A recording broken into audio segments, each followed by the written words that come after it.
Preparado na ang Iloilo City para sa posible nga mangin epekto sang habagat nga ginpabaskog sang duha ka bagyo sa pungsod.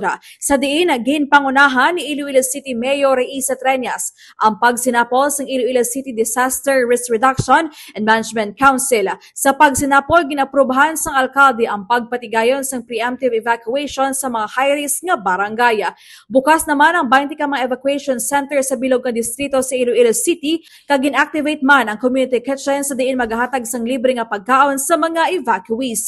Naka-standby naman ang katapos sang City Health Office para sa mga medical assistance kag ang talatapan sang City Engineering's Office kag City Environment and Natural Resources Office nga maglimpyo sang dalon para sa mga posible puno nga magkalatumba. Yara naman ang kapulisan nga magpatigayon sang rekurida agud ipalaptang ang risko nga dalas sang baha. I have approved for the preemptive evacuation sa 72 ka mga high-risk barangay sang syudad kag sang mga residente naton sa coastal and low-lying areas.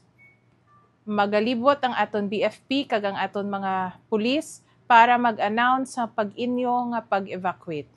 Ina-expect naton ang mabaskog kag makusog nga ulan kag pagbaha karon nga hapon kag sa gabi. Ginalikuan naton ang peligro sang baha sa aton mga residente, mga responders. Ilabi ang halit sini sa aton kagamitan kag ikaayong lawas. Maghalong ang tanan kag maging alerto. Mga ka-K5, ginpaidalom na sa red alert status ang Iloilo City kasunod sang pagbaha kag pag-ulan diri sa Iloilo City nga dala sang epekto sang habagat. Jenny Kauyunan para sa Kampiyon nga Balita, Serbisyo Publiko kag Kalingawan sa Iloilo. K5 News FM.